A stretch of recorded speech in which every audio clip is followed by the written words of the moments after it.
জীবনে যে কোনো মুহূর্তই হতে পারে যে আপনার পিতামাতার সাথে, আপনার বাবা-মায়ের সাথে আপনার শেষ কথোপকথন।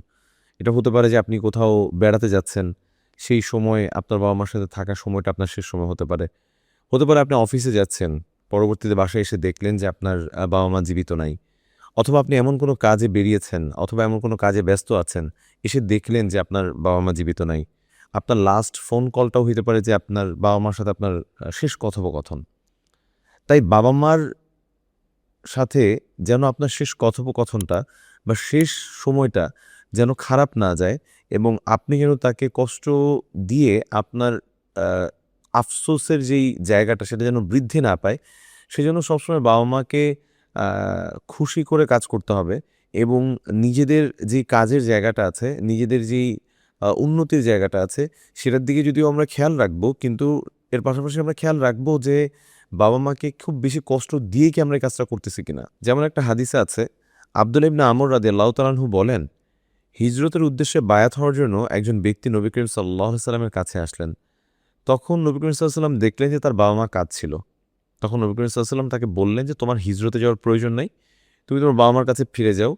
যেভাবে তুমি তাদেরকে কাঁদিয়েছ, এবার তুমি তাদেরকে হাসাও।" তখন নবী করিম সাল্লাল্লাহু আলাইহি ওয়াসাল্লাম আসলে এই মেসেজটাই দিতে চেয়েছেন যে আ যদিও না সেটা কল্যাণকর কাজ যে তুমি ইসলামের জন্য কাজ করছো বা ইসলামের জন্য নিজেকে সঁপে দিতে যাচ্ছ। কিন্তু সেই মুহূর্তে তোমাকে খেয়াল রাখতে হবে তোমার বাবা-মাকে তুমি কি খুব বেশি কষ্ট দিয়ে দিচ্ছ কিনা? যদি তোমার বাবা-মা কষ্ট পেয়ে থাকে তোমার সেই আচরণের জন্য তাহলে তোমার সেই নেক কাজটা, ভালো কাজটা কবুল নাও হতে পারে। তাই আমি বলব যে অনেক সময় দেখা যায় যে আমরা আমাদের নিজেদের ক্যারিয়ারের গ্রোথের জন্য, আমাদের এমন কোনো কাজের জন্য আমরা মনে করি যেটা ইসলামের কল্যাণের জন্য হচ্ছে। কিন্তু অনেক কাজ খুব রিস্কি কাজ হয়ে যায় যেটা যে কাজটা করার সময় আমরা আমাদের বাবা-মার কথা খেয়াল রাখি না। আমাদের বাবা-মা আমাদের কোনো কাজের কারণে কষ্ট পাবেন কিনা, দূর থেকে আফসোস করবেন কিনা, চোখের পানি ফেলবেন কিনা, সেটা চিন্তা করে আমাদেরকে কাজ করতে হবে। শুধুমাত্র নিজের ভালোর জন্য, নিজের ক্যারিয়ারের জন্য, নিজের অন্য কোনো ডেভেলপমেন্টের জন্য বা আমি ভাবতেছি যে ইসলামে মনে হয় এটাই সবচাইতে ভালো কাজ। আমি এইভাবে কাজটা করলে, এইভাবে এই পদক্ষেপটা নিলে ভালো হবে।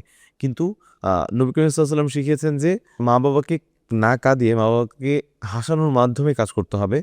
তাদেরকে কাঁদিয়ে কাজ করা যাবে না এবং নিজেদের ভালো কাজগুলোকেও তাদের সাথে পরামর্শ করে, তাদের থেকে অনুমতি নিয়ে বা তাদের সাথে কনসাল্ট করেই করতে হবে এবং তাদের মুখে হাসি ফোটাতে হবে। তারা যেন আমাদের কোনো আচরণে না কেঁদে দেয়, বরং তারা যেন আমাদের আচরণে হেসে দেয়।